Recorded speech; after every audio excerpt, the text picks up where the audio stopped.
ہاتھ نہ اٹھاتا. مجھے پتا تھا کہ مجھے اللہ نے پرمیشن دی اس کے فائدے کے لیے. اچھا ایک بات خوب اچھی طرح یاد رکھو, بچوں پر جب بھی ہاتھ اٹھاؤ نا, ایک تو بہت جانوروں کی طرح نا پیٹو کو اٹھا کے اس کا بہت ہی, اور گالیاں اس کو دے رہے ہوتے ہیں, لگ خود کو رہی ہوتی ہیں, اور الو کا پٹھا, تو وہ تو آپ کا پٹھا ہے. ایسی گالیاں نہ تو جو ریورس ہو کے کہاں رہی ہیں. اچھا خیر یہ تو ایک مزاح ہے. ایک بات خوب اچھی طرح سمجھیں, بچے کو مارنے سے بچے میں منفی جذبات پیدا نہیں ہوتے. مارنے کے بعد پھر اسے مسلسل جب تانے دو گے نا, پھر وہ باغی بنے گا اور پھر کنٹرول میں نہیں آئے گا. یہ انسان کی نیچر ہے. ہمارے والد صاحب نے ہمیں مارا پیٹا ہے, الحمدللہ, فخر سے بتاتے ہیں. جب دیکھتے تھے ٹیوشن کی چھٹی ہو رہی ہے, پڑھنے میں دلچسپی نہیں ہے, بنٹے کھیل رہے ہیں بیٹھ کے, ٹھیک ہے نا, لڑکوں میں پب جی ہوتا تو ابا ہمارا قیمہ بنا چکے ہوتے اب تک. بولے کیا کر رہا ہے تو, پب جی کھیل رہا ہے. تو لیکن ہمارے والد صاحب کو اللہ جنت نصیب کرے, ان کی مغفرت فرمائے, ان کی ایک بڑی پیاری بات تھی, جب مارتے تھے تو اس کی تلافی کرتے تھے. پھر سمجھ میں آ رہی ہے بات؟ جہاں ٹھکائی لگی ہے اس کے بعد بیٹھ کے اتنی ہی محبت بھی دیتے تھے, پھر محبت سے سمجھاتے تھے, پیسے دیتے تھے, ٹھیک ہے نا, خیال کرتے تھے, عزت اور زیادہ دینا شروع کر دیتے تھے کہ نہیں بھائی یہ تو بہت اچھا ہے, نہیں بھائی یہ تو ماشاء اللہ.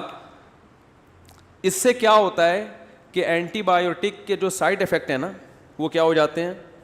دیکھو اینٹی بایوٹک جب آپ کھاتے ہیں نا تو یہ جراثیم مارتی ہے باڈی میں, تو اینٹی بایوٹک کو یہ نہیں پتہ ہوتا کہ بیماری کے جراثیم کون سے ہوتے ہیں اور صحت کے جراثیم کون سے, وہ سبھی پہ اسپرے کرتی ہے.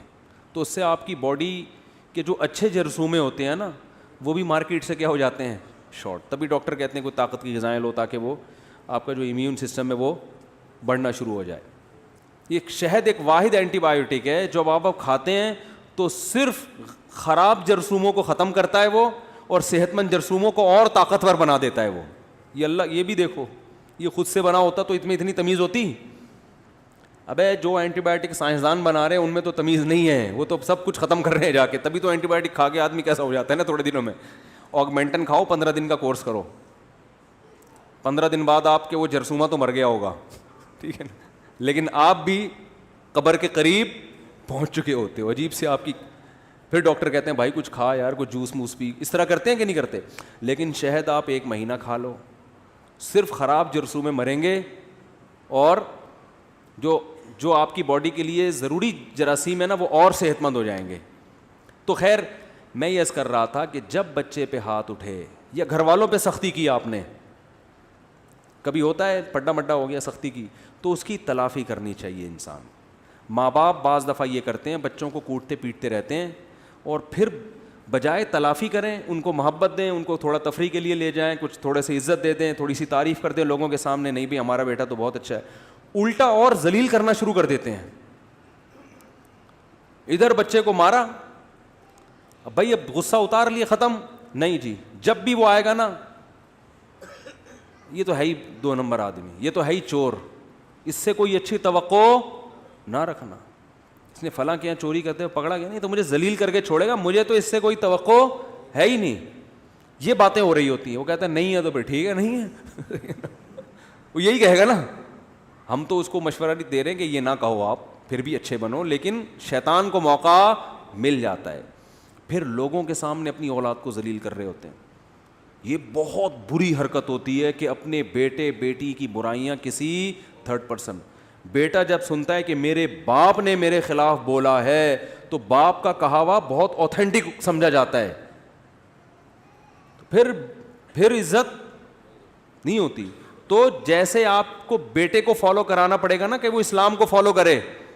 بھائی اسلام بیٹے کو کہتا ہے نا باپ کی اور ماں کی اطاعت کرو, تو اسلام آپ پر بھی کچھ ذمہ داریاں لگاتا ہے. اس میں ایک ذمہ داری یہ کہ غیبت جیسے کسی اور کے لیے حرام ہے, آپ کے لیے اپنی اولاد کی غیبت بھی حرام ہے. بہت مشکل ہے بات سمجھانا. جیسے کسی اور کو کسی کے سامنے ذلیل کرنا حرام ہے, تو اپنی اولاد کی عزت کا خیال کرنا بھی آپ پہ فرض ہے.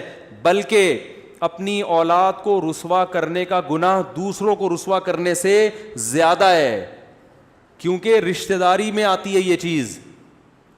آپ اپنی اولاد کو عاق کر سکتے ہو جائیداد سے؟ بولو نہیں کر سکتے نا, خونی رشتہ یہ ختم نہیں ہو سکتا. تو بلڈ ریلیشن جیسے اولاد کا باپ کے ساتھ ہے, باپ کا بھی اولاد کے ساتھ ہے یا نہیں ہے؟ تو باپ کو اجازت نہیں ہے کہ وہ اپنی اولاد کو لوگوں کے سامنے رسوا کرے. اگر اس میں کوئی جرم ہے بھی تو باپ پر واجب ہے کہ اس پہ پردہ ڈالے. وہ یہ نہیں بتایا کہ میرا بیٹا وہاں بیٹھ کے سٹا پی رہا تھا, پتا ہے یہ جنا ہے میں نے, یہ ہے اتنا ان پہ خرچ, ایسا بتا رہے ہوتے ہیں, مجھے بھی بتاتے ہیں.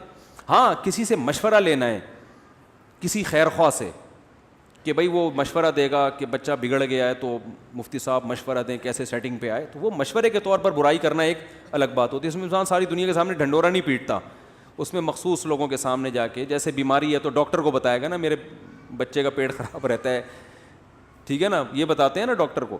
تو ایسے ہی یاد رکھو کہ اپنی اولاد کو لوگوں کے سامنے رسوا مت کیا کرو, بلکہ لوگوں کے سامنے عزت دو. اس سے اولاد کا دل بڑا ہوتا ہے کہ یار میرا باپ مجھے بولو نا عزت دیتا ہے, بہت بڑا دل ہوتا ہے, پھر وہ قربانی دے گا آپ کے لیے. تو نہ ماں اپنی بیٹی کو ذلیل کرے, مائیں بھی بڑا رسوا کر رہی ہوتی ہے بچیوں کو, یہ تو کام ہی نہیں کرتی, یہ تو سارا دن پڑی رہتی ہے. وہ بیٹیاں جب دوسروں سے سنتی ہیں ہماری اماں ایسی برائی, تو منفی جذبات پیدا ہوتے ہیں. تو خیر کہاں سے کہاں بات چلی گئی یار, جلدی سے موضوع کی طرف بس ایک دو آیتیں پڑھ کے, تاکہ آگے تو چلیں نا, امام مہدی تک پہنچنے کی کوشش تو کریں ہم.